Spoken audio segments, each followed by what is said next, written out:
Tommy D's back. Philanthropy and Phocus is back. It's a Friday morning. Take me out to the bowl game. Take me out to the crowd. Buy me some peanuts and Cracker Jacks, man. I don't care if I ever get back. Let's root for the Metsies. Yes, it is the 1st of September. Not a good time for the Queens Baseball Club, my New York Metropolitans. We will not talk much about that today. My son still roots for the Mets. I go, are they still playing? Anyway, I'm still rocking my Johan Santana jersey because this is one of my favorites. My new friend, we've only known each other for about 6 minutes, but my new friend, Steve Garvey, is here. Good morning, Steve Garvey. How are you, sir?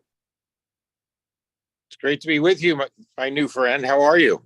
I'm rocking and rolling, man. I'm so proud of you for keeping that jersey on. When others would take it off and hang it up for the season, you're true blue. I'll tell you. I do appreciate the compliment. I will say I was at the stadium on Sunday. I was there with the Scott J. Beagle Memorial Fund, which is my friend Linda and Michael Shulman run a special organization that takes young people affected by gun violence to camp each summer in memory of their son, Scott J. Beagle, who was tragically killed in the Parkland shooting down in Florida a number of years back. I was there with those folks, and really just a special day. And my two sons got to run the bases at Citi Field. And I'll tell you, Steve, partially through the game, I was texting with my buddy Brendan Levy and Tom Gretsch from the Queens Chamber of Commerce, and they were celebrating up in one of the suites. It was Hello Taiwan Day at Citi Field. So I left my Hello Taiwan hat. I had it on yesterday. I left it downstairs for this lid, but I was there and I got to go up to the suites, and I took my sons up to the suites. And it was just like, I get to do that sometimes because of the relationships I make. Sure, another good nonprofit friend of mine, John Miller from America's Vet Dogs and the Guide Dog Foundation. John's coming up on the show. I think probably next month we'll make that happen. And it's really important to me to continue to shine a light on these nonprofit organizations and not just name drop about the Met game and who I was there with, but really because the people I want to spend time with are the people that are changing the world, that are making an impact. And that's what Philanthropy and Phocus is about. That's what my journey is about. That's what my mission is about, is to help nonprofit organizations tell their story and amplify their message. And that's what I Googled. What does a nonprofit sector connector do? And there was nothing there because I created the nonprofit sector connector thing. So I have to do a Wikipedia for myself, Steve Garvey. Although I was studying your Wikipedia this morning for sure. You're infamous. Yeah, I don't know. I know, like, Capone was infamous. I don't know if I want to be infamous or not. I just might be unfamous is what I am. I think that's what it's, I remember now, what the saying is, only God knows the truth on Wikipedia. Exactly. It's funny. Like I use Wikipedia to get information, and this is a true story. Last night, I'm shooting a video, right, with my kids having a catch so we could promote the show today.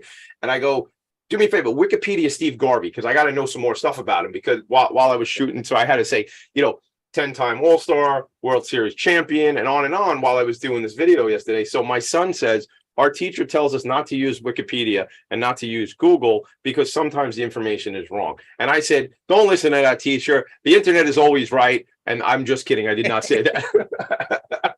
All the good stuff was right. All the other stuff, question it. Yes, 100%. What you're doing is you're a disciple. You're spreading the word for people who realize that, life is God's gift to us, and what we do with it is our gift to Him. And to be able to give back, He's given us so much. And whether it's my playing on the field for 20 years with the Dodgers and Padres in front of millions of people, or your ability to work within the health community and then take it on air like this, and for us to talk and hopefully inspire people to join us in the march to find cures and help others. I love it, man. That's so great. So let's dive into who is this guy, Steve Garvey? Because I told a lot of people you were coming on my show, and like, how do you get Steve Garvey, Tommy D? And I said, don't you understand? I'm the nonprofit sector connector.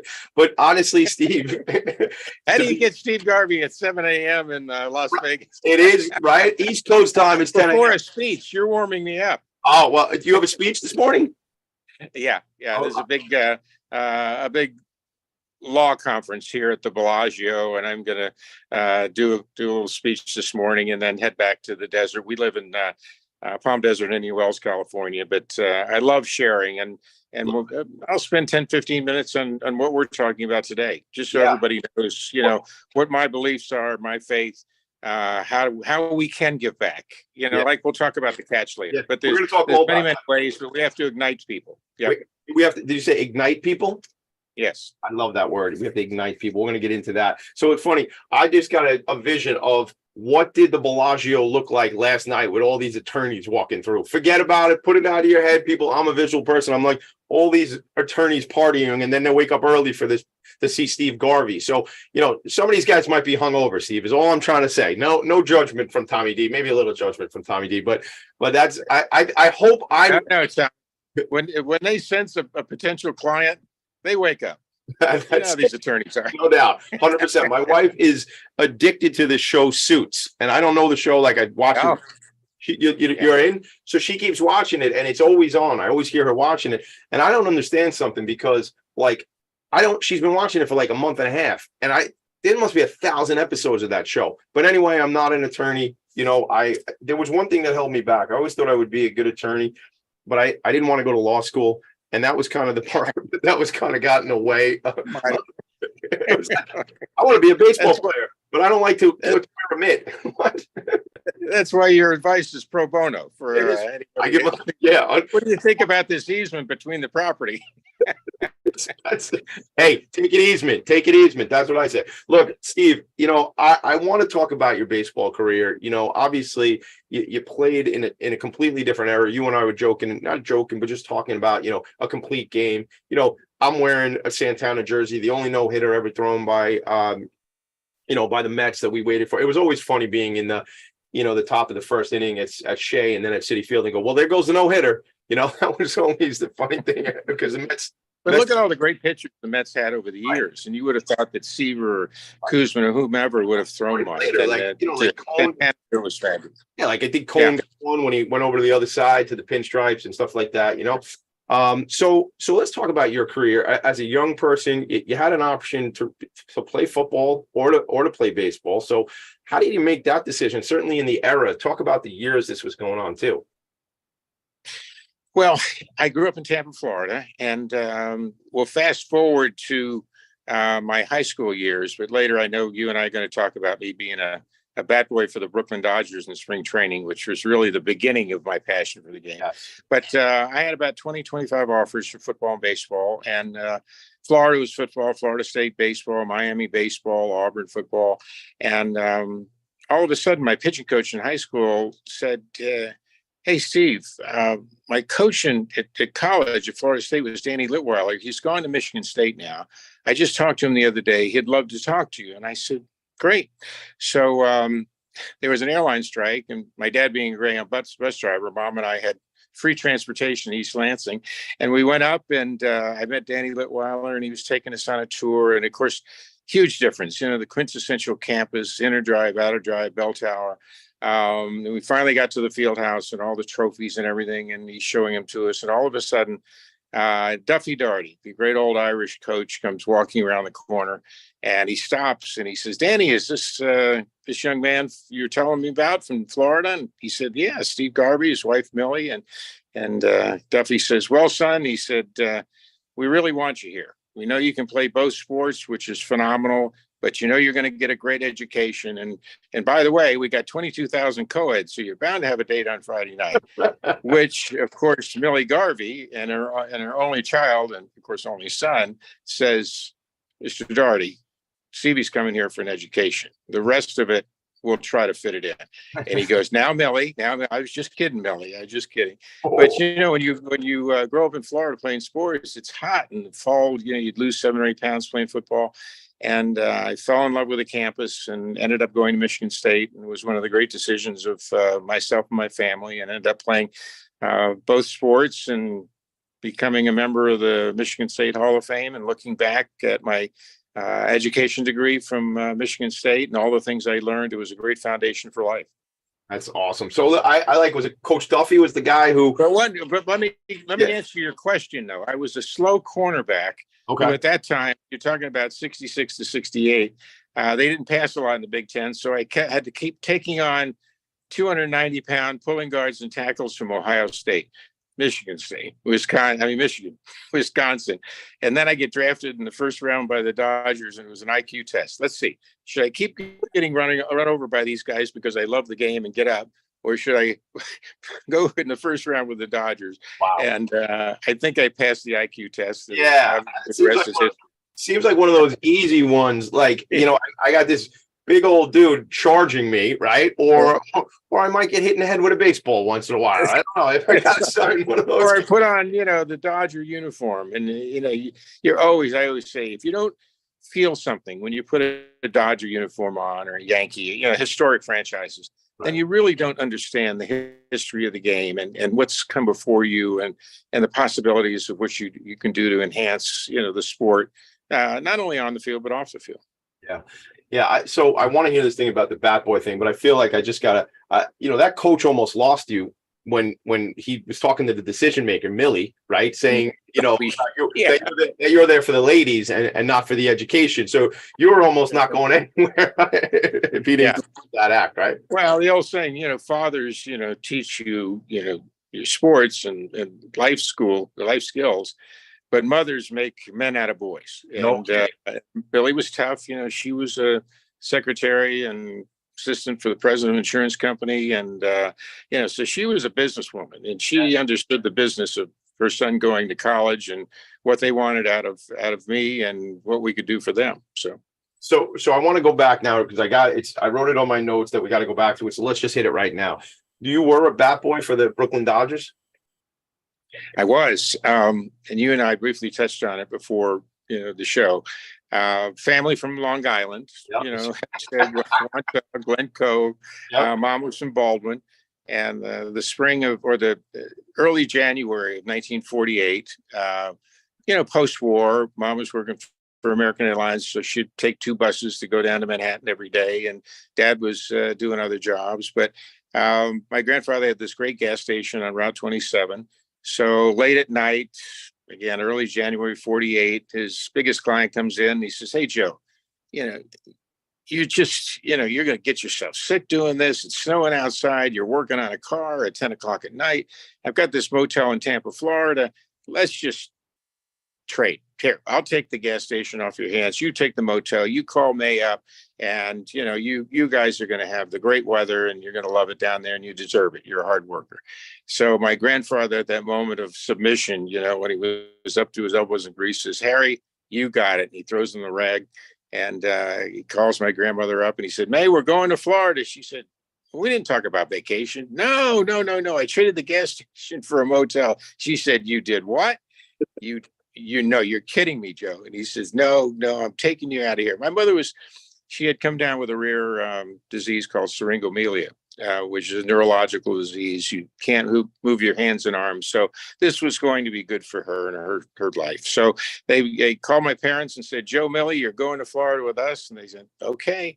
And you and I kidded that the joke in the family was something happened to the Horns and the Stuckies on the way. And I was born December 22nd of that year. But the motel was 13 units. There was a reason why he traded it, obviously. Location was that. Yeah, no kidding. Family, threw out the anchor, and I started, my life in Florida. And then 1956, late March, my dad was working for Greyhound. He comes home.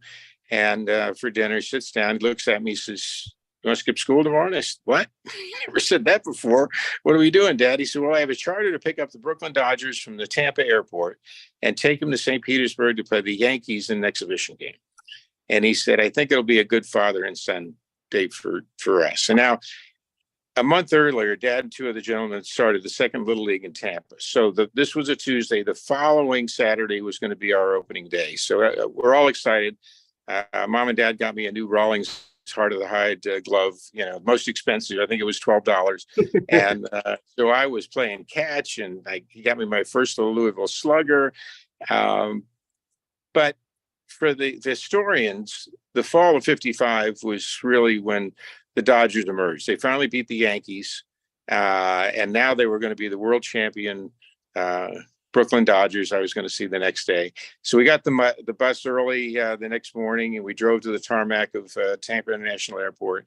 And about 8:15, Now the Dodgers were the only team that had their own plane. It was a DC-7 prop jet. And we're standing there in front of the bus, and all of a sudden, one of those beautiful peach gray mornings in Florida, we saw this plane banking, and it landed and it came by, and it had Dodgers on the side and a baseball on the tail. And, for a almost 8-year-old kid, it's pretty heady stuff. So taxi back, and there were no concourses back then. They pushed the ramp up, and the door opened, and that was just stairs. There was no concourse. And we're about 30 yards, I guess, away from the plane. And of course, the first man off was Walter Alston, the great manager who would eventually be in the Hall of Fame. And then it was Reese and Hodges and Snyder and Ferrillo and Campanella. And it was, and I had just started collecting Topps baseball cards. So I'm standing there, and I got about 8 Brooklyn Dodger cards, right? And my wife and I did a book about 10 years ago now called My Bat Boy Days, because that day I would end up bat boying. It was the beginning of this love affair with the game. But as each of these players came down, I would look at my cards. And when Pee Wee started to come up, I showed Dad. And we said in the book, it was as if these iconic players, these world champions, were stepping off my baseball cards and coming to life. And of course, when you're that age, I was a little chunky. I wore husky jeans and a band lawn shirt, and I'm looking up to them. But, this is when your idols start to come to life. And all of a sudden, almost all the guys are on the bus, but 2 guys are, the old term, lollygagging. They're walking along, and it's Campanella and Jackie Robinson. And all of a sudden they start to walk by. We used to have these flat tops with butch wax, it looked like a porcupine. Yeah. And a couple of the guys patted me on the head. They couldn't believe it was real. And they start to go by, and I'm looking at them, I look at my cards, and all of a sudden they stop. And Jackie Robinson looks at me, and of course I got my glove on my belt. He goes, "Son, you playing baseball?" And yes, sir. I'm going to start Saturday, Little League. He goes, "Oh, that's great, son." He said, "Well, listen, you practice hard. You listen to your coaches, and maybe someday you'll be a Dodger." Oh, my God. Yes, sir. I'm Lord. Yes, sir. Yes, sir. I looked at Dad, and he goes, "Yep, Jackie Robinson." And then Roy Campanella said those dreaded words. He looks at my dad. Dad had this gray uniform, and Joe. He said, "Hey, Joe, is he a pretty good student?" And my dad goes, "Well, he's struggling with reading." Well, I was called hyper back then. I'm an only child. I'm grabbing kids rather than, and that was the long term for nowadays ADHD, right? So now that works out. Ability to come. That is a perfect situation because I recently got a diagnosis. So we gotta pause and take a quick break, and we'll come right back on all this. But I recently got the ADHD diagnosis as well, Steve Garvey. I did not know we had so much of this going on together today. So let's do this. This is a deep dive for you. Yeah, we need 3 hours for this show. All right, so we are gonna pause. I have a lot of questions. We are gonna get into Cash for the Cure. We are gonna get into Fans for the Cure. We're gonna get into all this. Steve Garvey is here. I'm excited. Steve, I'm going to say this. You and I need to have a catch. I know you're not here on Long Island, as you said it. It's funny. The way you said it was the way I had a teacher in high school. I went to Chaminade High School out here on Long Island. And the guy said it's Lawn, Lawn, Guy, Lawn Guy Land. That's right. Maybe that's how we say it. I don't know how we say Long Island. I don't know how we say it. All right, listen, we will be right back. Philanthropy and Phocus is a show. I'm overdue on a break. We'll be right back. Are you a business owner? Do you want to be a business owner? Do you work with business owners? Hi, I'm Stephen Fry, your small and medium-sized business or SMB guy, and I'm the host of the new show, Always Friday.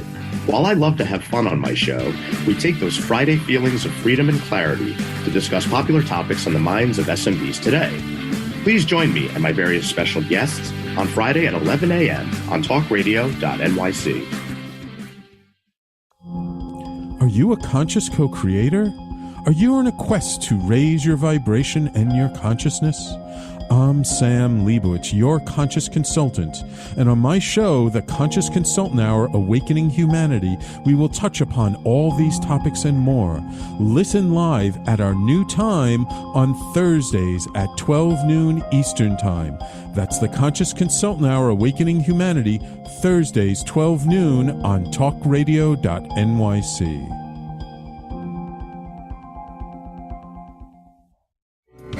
What really drives success in business? Introducing Intangify, the show that explores the intangible assets that create value and growth. I'm Matthew Asbell, your host and an attorney focused on innovation. Join me Fridays at noon Eastern to discover how innovation, culture, and other intangibles shape thriving companies from startups to established businesses. We'll share strategies to unleash your business's true potential. Tune in live on talkradio.nyc Fridays at noon Eastern and Intangify your business today. You're listening to Talk Radio NYC. Uplift, educate, empower.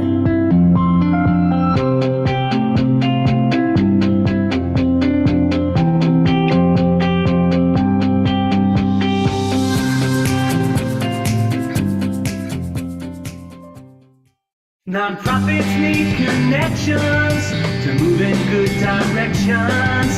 So cut through all the static. Join Tommy in his attic. Hey, everybody. Welcome back. Join me in my worldwide studio as Steve Garvey and I were talking about top of my house, just below the roof, in the attic, baby. All right. So listen, we've changed the name of the show. As we went to break, the show was called Philanthropy and Phocus. We come back. The new show is called Husky Genes and ADHD. That is the new show we're going to have, because I got to get a laugh, man. Steve Garvey, he would kill me if he ever listened to my program. But when we were growing up, I was slender and my brother would wear the husky pants. And I always would get a kick out of that to this day. Like, people, husky, like, that was such a great word. They didn't come in sizes. They came in slim, and husky. That was it. And that was so funny, because that was what, like, I grew up wearing the slim. I always been a slim guy, except my belly is fat from ice cream. But other than that, I've been a pretty thin guy. And when you said husky, I almost cried. Anyway, and then we got a friend of ours checking in on Twitch, Cerebral Wind, saying one of the many dangers of ADHD, getting fixated on something and losing track of everything else. Yeah, they called out my life, Cerebral Wind. But Steve Garvey, you started to talk about, you were a little disruptive maybe as a child. That's right. But let me just finish that first day. So we get to Al Lang Field over in St. Petersburg. It's iconic. They've done books on it. And everybody's getting off the bus. The guys are grabbing their duffels. And a little man comes out. He's got boxer shorts and a little cigar and a strap T-shirt. And all of a sudden he looks at my dad and he goes, "Hey, kid, you want a bat boy today?" And I said, "Yeah." I looked at Dad. He says, "We'll get the bats and balls out there. The guys will be out in 20 minutes for batting practice." So the bat bag was this big and ball bag was heavy, and Dad helped me drag it out to the dugout. And I'm starting to take the bats out when I hear tsh, tsh, and I turn around and there's Mickey Mantle in the batting cage hitting these towering home runs into Pinellas Bay. And all kids were fixated with Mickey back then. I mean, blonde hair, rippling muscles, ran to first base in 0.9 or something. And so I'm standing there and I'm looking, and my mouth is probably open, and I hear, "Son, you want to play catch?" And I turn around, there's Gil Hodges. And I looked at him, and I had one of his cards, and he was a lot like my dad. He was like 6'2", 3, and a big man. My father was a football player on Long Island, semi-pro. So he was a pretty good sized guy. So I struggled, and I got my glove off my belt, and he had a ball, and he tossed it to me with a little arc, and I caught it. And I threw it back, and he tossed it with an arc again. I'm thinking, "Mr. Hodges, I'm starting Little League on Saturday. You can give me a little pace here," right? And I hear, and I look, and boom, ball hits me in the chest. Wow. And he was a great family man, and he comes running over, and he says, "You okay, son? You okay, son?" I go, "Yes, sir.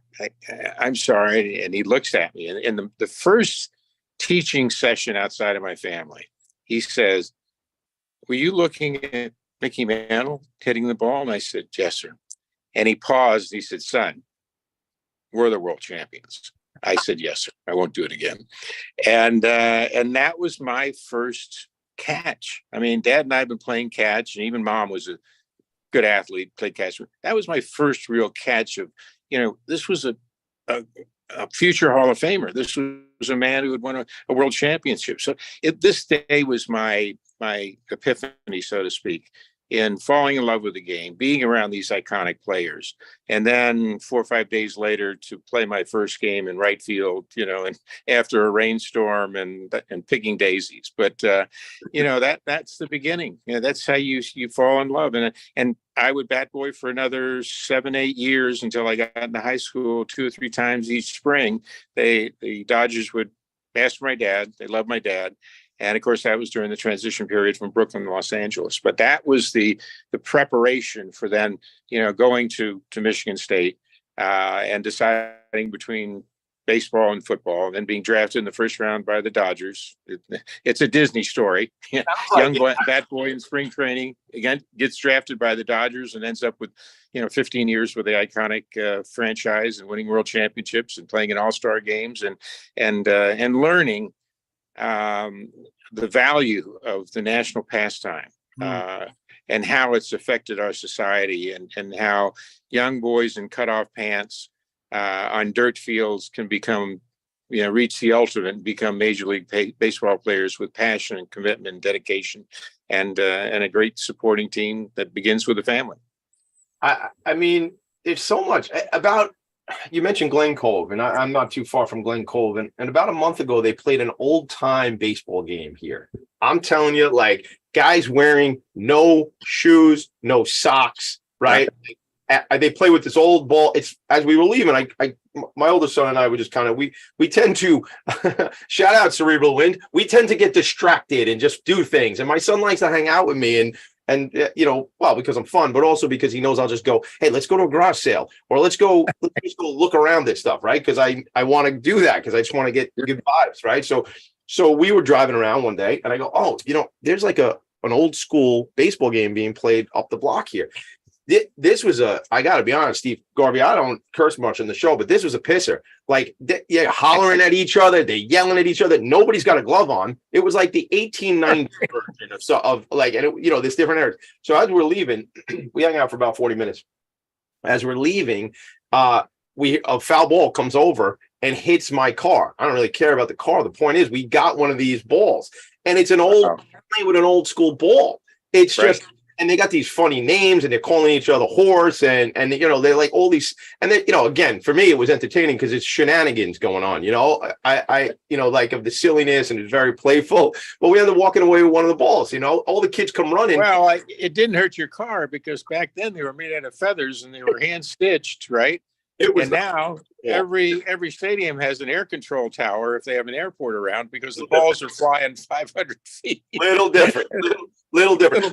Again, these guys are making, and I think if you caught this is because there was like a flyer with the rules. If you caught the ball on a bounce, it was an out. And and they hadn't they weren't calling him a batter. They had the striker or something like that. It was, I don't have all the details. I didn't know I would come up with that story today, but it's just funny, like how this game has been in the fabric of this country for so long, right? This is one that's been with us for so long, and it's been called the national pastime, right? Yeah.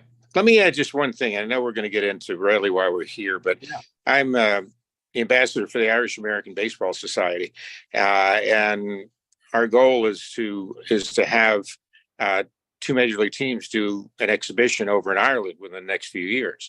But also the Ireland baseball team has a goal of getting into the World Baseball Classic and, of course, the Olympics. And they have their national team, the Wolfhounds, playing in and around the New York area now. And I'd ask anybody who gets the chance to see something really unique, a developing, country baseball team.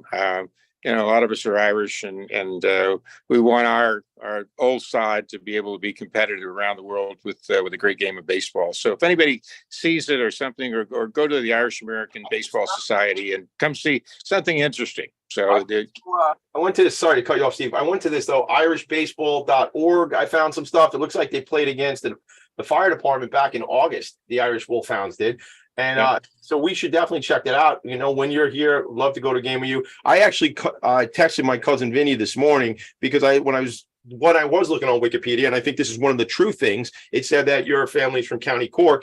As you might not realize this with a name like Tommy D or Tommy DeMisa, but my mother's maiden name was Feeney.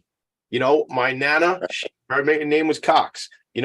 Dick Feeney, Dolly Cox. That's my family. So I texted my cousin Vincent Cunningham, and he said, County Clare, County Mayo. So shout out to the Emerald Isle. I've only been once. I was actually there. My wife and I got engaged in London, and then we were on the Galway side on the cliffs of Moher, and and I will say this: I haven't had a drink in 13 years. That's coming up next month, my little anniversary there, Steve. But the funny thing is, I had plenty of drinks in London, and plenty of drinks we got over the Galway. So I wasn't allowed to drive the car on either side of the road while we were there. My wife, we had just gotten engaged. So she was my girlfriend in London. She was my fiance when we got over to Ireland. And your driver. Yes, and my driver. And she was my driver for a long time, Steve, but we'll leave that. We'll put that aside for a while. Don't get too personal, Tommy D. But look, let's get back. We're going to go take another short break. When we come back, we're going to dive into why you're here. I mean, we have an hour together, so I knew we had time to get into all those stories. I know you and I could chat for 3 hours. I don't know if we could record the whole conversation of you and I when we get together again, but for sure, this has been fun already, and I know it's going to be fun for the people listening. Let's take a quick break, Logan. We'll be right back. Philanthropy and Focus. Are you passionate about the conversation around racism? Hi, I'm Reverend Dr. TLC, host of the Dismantle Racism Show, which airs every Thursday at 11 a.m. Eastern on talkradio.nyc. Join me and my amazing guests as we discuss ways to uncover, dismantle, and eradicate racism. That's Thursdays at 11 o'clock a.m. on talkradio.nyc. In a post-COVID world, you may have many unanswered questions regarding your health. Are you looking to live a healthier lifestyle? Do you have a desire to learn more about mental health and enhance your quality of life? Or do you just want to participate in self-understanding and awareness? I'm Frank R. Harrison, host of Frank About Health, and each Thursday, I will tackle these questions and work to enlighten you. Tune in every Thursday at 5 p.m. on talkradio.nyc, and I will be frank about health to advocate for all of us.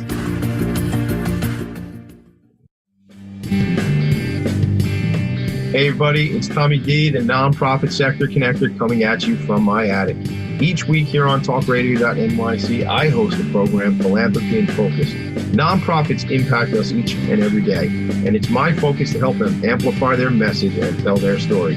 Listen each week at 10 a.m. Eastern Standard Time until 11 a.m. Eastern Standard Time, right here on talkradio.nyc.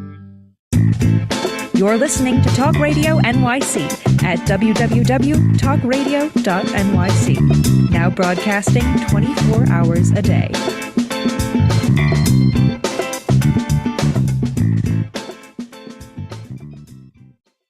Nonprofits need connections to move in good directions. So cut through all the static. Join Tommy in his attic. Right, and that is actually my friend, Uncle Brendan Levy, the Irish Levy, he likes to tell me, who's singing that song. We wrote that song together. Nonprofits need connections to move in the right direction. So cut through all the static. Join Tommy in his attic. I was sharing during the break, Irish baseball, the Wolfhounds. Steve, I want to talk more about that, but we got a lot to do today, so want to get into it. But I looking at these jerseys, I got to pick up one of these Irish jerseys. I actually put on before the show. I put on this old beat up Mets cap, and actually I threw it over by the stairs. I'll show it to you on the next break, but I had bought it at Shea Stadium, and it's got a shamrock on it, and it's got the Mets NY in the shamrock, but it is so beat up because it's got to be 20 years old easily, maybe 25 years old. So I had it on and I took it off to put this one on, but maybe I'll put it back for the next break. Anyway, well, the iconic owner of the Dodgers, Walter O'Malley in Brooklyn, and Dodger Town, which is so famous, but we would never play an exhibition game in spring on St. Patrick's Day. It would be truly, Irish. We'd have a golf tournament and O'Malley would have a barbecue. But the next day or the day before, we would all wear green hats. And he really started that, a green Dodger hat, with a shamrock on it. And I think I have one of my old ones that's 40 years old now, but they're classics. And that was it. You were allowed to wear that during the game or no? Oh yeah. And now they actually have uniforms in spring training where they celebrate, Irish heritage on St. Patrick's Day. So I love it. I mean, I shout out to my friend Tammy Ellen McLaughlin, who is the executive director of an organization called Sober St. Patrick's Day, kind of taking back Slancha. And just thinking about it, listen, I'm not a teetotaler. I don't drink. I don't have a problem with people drinking. But the deal is, it's not right for everybody. And sometimes you've probably been on some messy St. Patty's days you've probably seen over the years, Steve Garvey. I know certainly I've been at the parade a lot of times. Again, I try not to pass judgment, but do what's right for you, gang. That's what it is. It doesn't all have to be about drinking tons and tons each day, on the 17th. I got to make a couple quick shout outs, and then we got to get into really Fans for the Cure. Got to shout out my friend Mick Collins, who's like losing his mind. I know it because he was named after Mickey. So as you're telling that story while you're down there playing bat boy for the Dodgers, and you're seeing, this superhero, right? Chiseled, the hair, the whole deal, hitting these home runs. My buddy Mick Collins, who was named after Mickey, is like, he's losing it. Mick, I'm sure you're losing it. One day I'll get you'll meet Steve Garvey and he can tell you these stories as well. But, that's Mick Collins. Pay it forward processing. Mick's a good buddy of mine, always supports the show, and they do credit card processing and support nonprofit organizations because they give back to charity. All right, with all that being said, let's get into this now, Steve. What is the situation? How did you get connected to Fans for the Cure? Fans for the Cure, talking about Prostate Cancer Awareness Month. That's what we're doing in September now. How did this become something that was a connection for you? Well, it's had a couple of philosophies, and we talked, prior to the show. Life is God's gift to us, and what we do with it is our gift to Him. So, and when you learn that as early in life as possible, you realize that we've all been blessed with this life, and we can give back in so many ways. It can be as simple as saying hello, walking by somebody in the morning, or that dress looks wonderful on you, and boy, what a great shirt, or something like that. Something to put the wind beneath the wings, people, that you can make their day. How can we make a difference each day? Yeah. And then when you're blessed to be able to play, like I have, the great game of baseball, and get the accolades and the bonds that you develop with the fans and the relationships and so forth. And then you, at an early age, and I think I was about 24, it was a big year. It was 1974. I won the MVP and MVP of the NLCS and All-Star game as a write-in candidate. And after the season, we had gone and played the A's, that juggernaut, Oakland A team that won 3 straight. I was invited to a MS dinner, multiple sclerosis dinner. It's called Dinner of Champions in LA, and 10 great athletes from 10 different sports would be honored. And they asked me, because of my year in LA, if I would be one of the athletes to be honored. And I said yes. And by the time that dinner was over, I found out more about the cripple of young adults, MS. And I asked the director of the Southern California MS Society if I could do something. And they said, whatever you want to do. So I started a tennis tournament, a celebrity tennis tournament that lasted almost 15 years. And we raised millions of dollars, and it would be on ESPN with celebrity tennis matches. But it really was my education into the charitable foundation fundraising world, and how we could make a difference on these different platforms. And from that point until about, 7, 8 years ago, I worked for a variety of different charities. When I went from Los Angeles to San Diego, I made a commitment to the San Diego community to help as much as I could. Ended up helping 22 different charities in and around San Diego, and nationally too. And then all of a sudden, I take my annual physical, and my doctor says, she says, I see that your PSA has escalated. And I said, really? She said, I think we should take a deeper check into this, and I'm going to send you to UCLA, a urologist there by the name of Mark Litwin, who's head of urology at UCLA. And ironically, I was on the board of UCLA and neurosurgery and so forth. And within a week, I went and met with him and brought my wonderful wife, Candace, with me. And we sat down, and she asked the first 9 questions, as women usually do. And finally, Dr. Litwin, who is world renowned, looks at me and he said, you have a question for me? And I said, yeah, what would you do? He said, listen. He said, we took your biopsy. There were 8 different areas we examined. 4 of them, you have a Gleason score of 7 or above. He said, and then he talked about the things that we could do. We could do seeding and radiology and all this stuff. And he looked at me, he said, Steve, he said, I'm 55. I'm at the top of my game. Let's just take it out. You're too young. And I said, I like that. How old were you? I like that, doctor. How old were you at the time, Steve? I was probably about around 65, I guess. 64. I'm 74 now. 74. And within 2 weeks, we had it taken out. But it was the process of taking the test and then waiting for the biopsy and having that call come to you. And the doctor says you have cancer. And I was watching my youngest son. I had 5 girls and 2 boys, and just playing junior football. And it was as if a cloud all of a sudden came over, and it hits you. You have cancer. You know, millions and millions of people before you have had cancer that you. And he was exceptional. He said, "Listen," he said, "I'm pretty sure we got early stages. That's why I want to take this out." And he said, and I know you pretty well after our discussions, and he was a big Dodger fan. He said, "I think you'll be a foot soldier for the fight against prostate cancer." And I said, "Absolutely." Had the surgery. 3 months later, took another test. Was, through the grace of God, clear. And that's when I decided to be that foot soldier. And I said, let's see, who should I call? And I remembered this great sportsman and sportscaster in New York that I had talked to many times, by the name of Ed Randall. And we had talked about a prostate cancer foundation he had started. So I called him up and I said, "This is what happened. I want to be a foot soldier in your army." He said, "You're on the board." I said, "Okay." I said, I've been on several boards, but that's the easiest entry I've been on.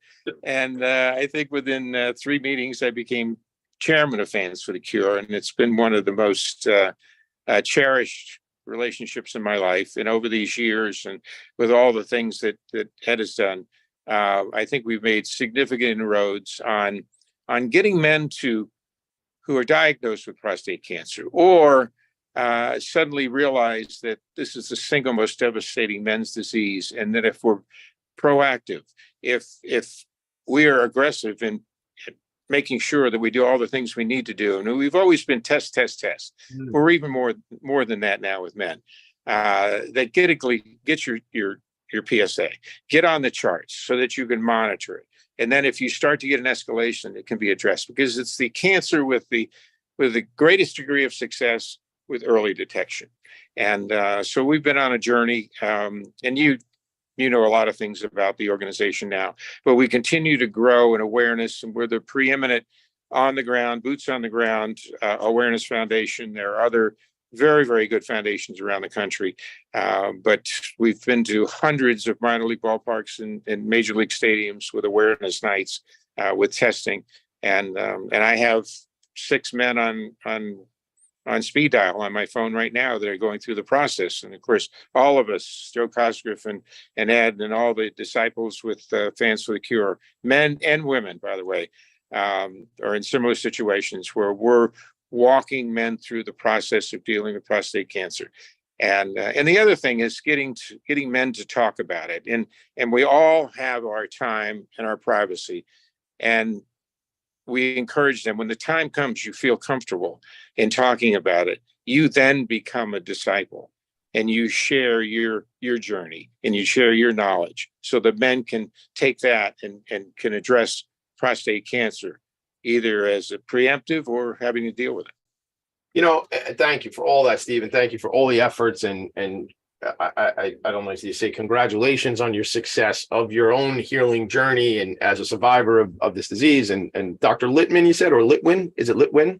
Dr. Litwin. Yeah, Mark Litwin at UCLA. Yeah. Shout out, doctor. Appreciate your vision and everything that you're doing. And certainly, you know, Joe Cosgriff. Joe and I spoke yesterday, as in preparation. Joe is the executive director of the organization Fans for the Cure. Ed Randall as the founder. I mean, life is funny sometimes, man, because we were talking about, you know, as I mentioned earlier to you, and I don't think I've said it on the program just yet, you know, being one of the partners in Vanguard Benefits, which is an employee benefits agency, we've decided, you know, that I've decided with my partners that each month we're going to do a specific program that's relevant to a wellness initiative, you know, or an awareness month. And a couple months ago, we, you know, by the grace of God or the universe or whatever it might be, I was connected to Ed Randall through my business partner, Ed Probst, and just through cerebral palsy in Nassau County, and on and on and on.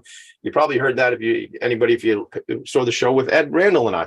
So Ed and I have become friends, and Joe and I are now becoming friends, and now Steve Garvey is in my world, and we're becoming friends. And Steve Garvey and I are going to have a catch. You know, why are we going to have a catch? We'll tell you that when we come back from the break. But really, it's, you know, shout out to my partners at Vanguard, because we're realizing, I'm going out there after this meeting, we're going to have a catch today, and I'll tell you again after the break why are we having catches. But the point of the matter is, it's about awareness.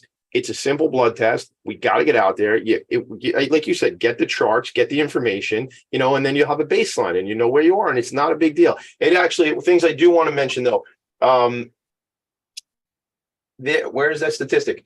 African American are about 75% more likely to be diagnosed than non-Hispanic whites, and nearly 2.5 times as likely to die of this disease. So we need to teach certain communities even more so, obviously, but we need to teach men on a whole as a group. Guys, we got to get out and just get the test done. It ain't a big deal. So anyway, that's a lot of what I'm going to be talking about for the entire month of September. We are going to take a quick break. When Steve and I come back, we're going to bring it home. We're going to talk about something called Catch for the Cure. I'm going to share the website while we go to break, everybody, but you go to fansforthecure.org. If you're watching on Facebook, you'll see it, or anywhere, watching on YouTube or Twitch. I'm big on Twitch. Tommy D's big on Twitch, Steve Garvey, who knew? All right, we'll be right back. Philanthropy. What really drives success in business? Introducing Intangify, the show that explores the intangible assets that create value and growth. I'm Matthew Aspel, your host and an attorney focused on innovation. Join me Fridays at noon Eastern to discover how innovation, culture, and other intangibles shape thriving companies, from startups to established businesses. We'll share strategies to unleash your business's true potential. Tune in live on talkradio.nyc Fridays at noon Eastern and Intangify your business today.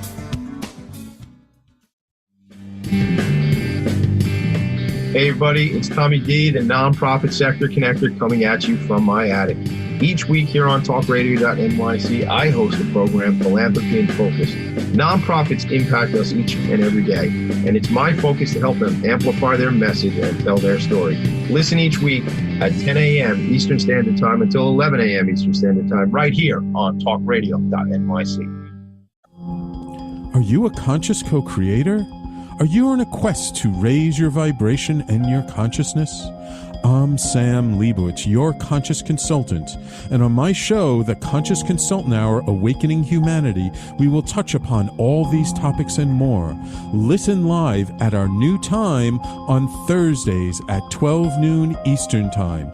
That's The Conscious Consultant Hour, Awakening Humanity, Thursdays, 12 noon on talkradio.nyc. You're listening to Talk Radio NYC at www.talkradio.nyc. Now broadcasting 24 hours a day.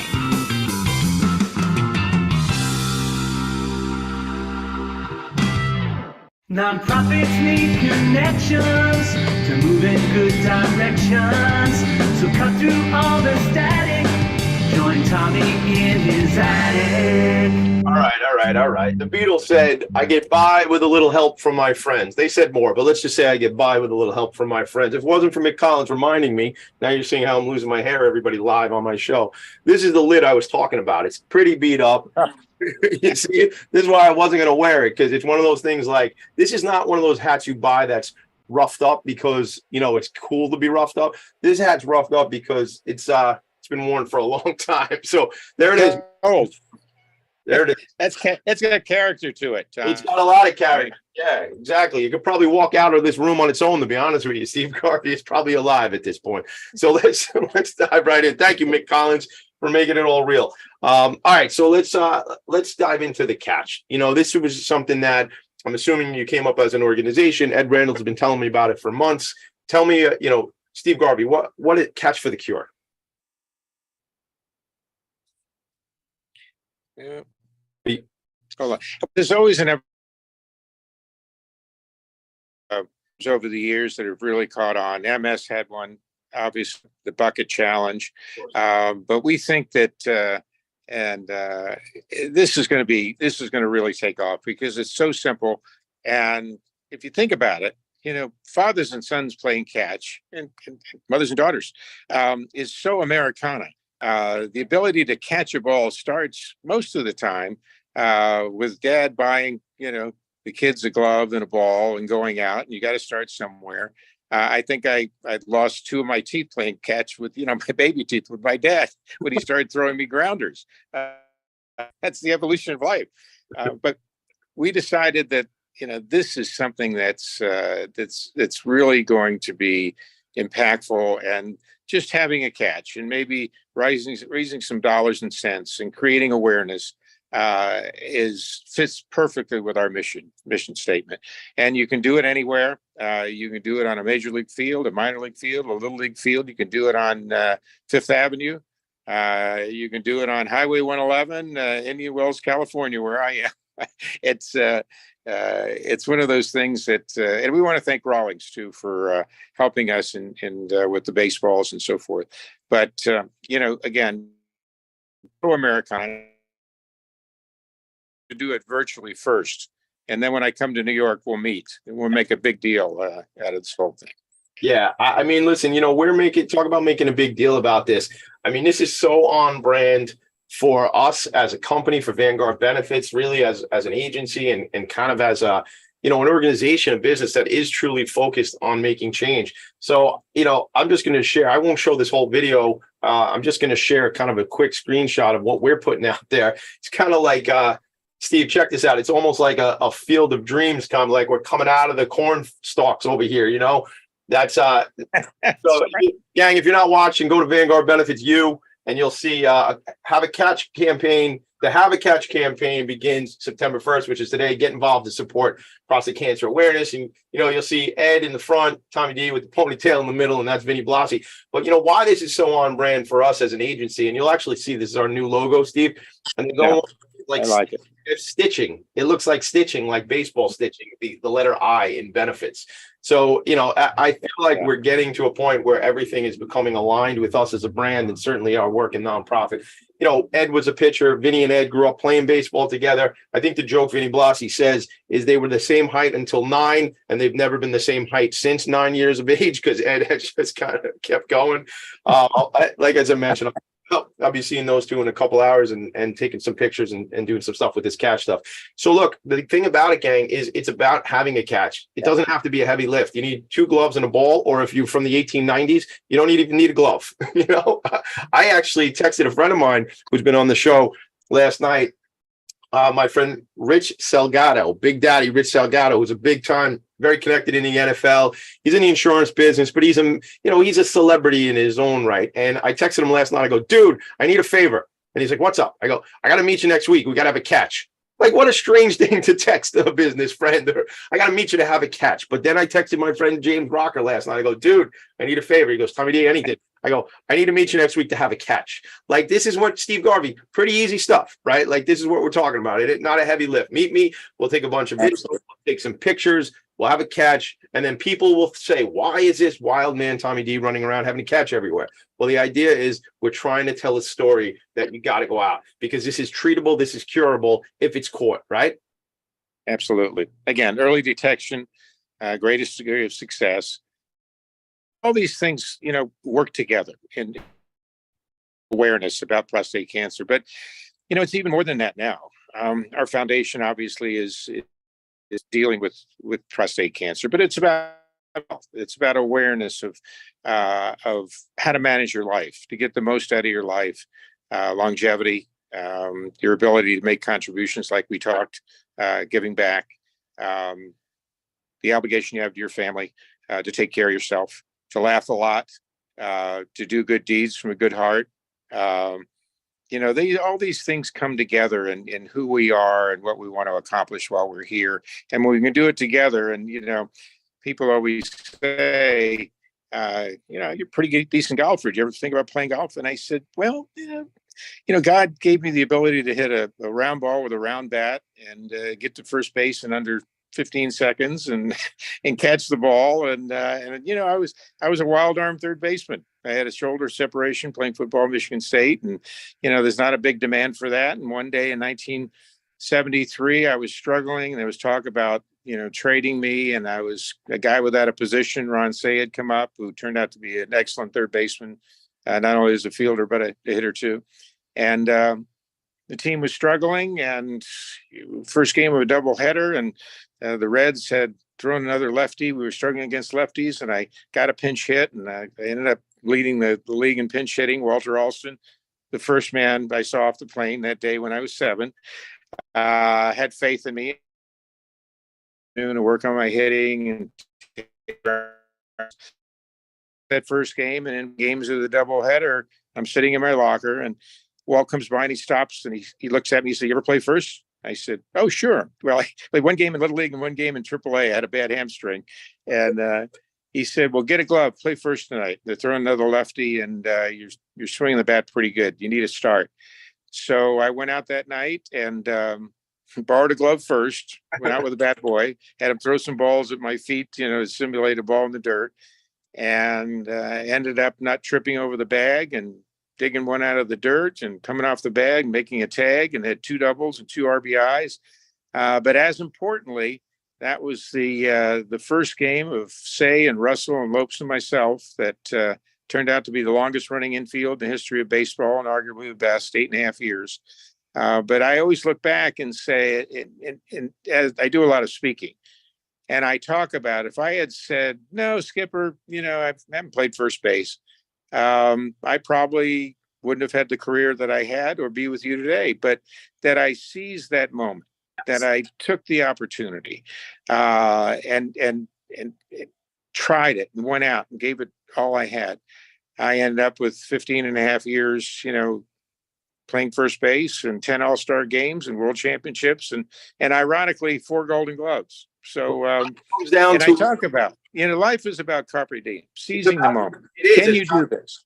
We're out of time, Steve, but it comes down to these decisions in the moment. Like, what if you, when the guy said to you, "Do you want to be the bat boy?" and you were timid and said, "No, I don't want to," or whatever. What if your old man invited you to get on the bus that day and you said to him, "No, Dad, I got an exam I have to be, or I want to go to school"? Like, what about those choices? Choices in life are critical. Steve, I hate to stop this here because we're just getting warmed up, but you got to go speak in front of a bunch of attorneys right now. So I just want to give you a shot in the arm and go get him, Tiger. Let's go. Steve Garvey. You were much more fun. Thanks to everybody. I bet I would. Listen, I appreciate you, man. I'm going to see you soon in real life. We're going to get out to a game. Shout out. We'll talk about the Wolfhounds next time.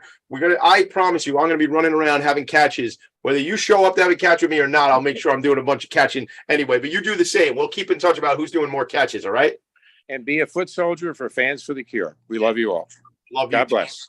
Thanks, everybody. Make it a great day. See you later. Bye. Nonprofits need connections to move in good directions. So cut through all the static. Join Tommy in his attic.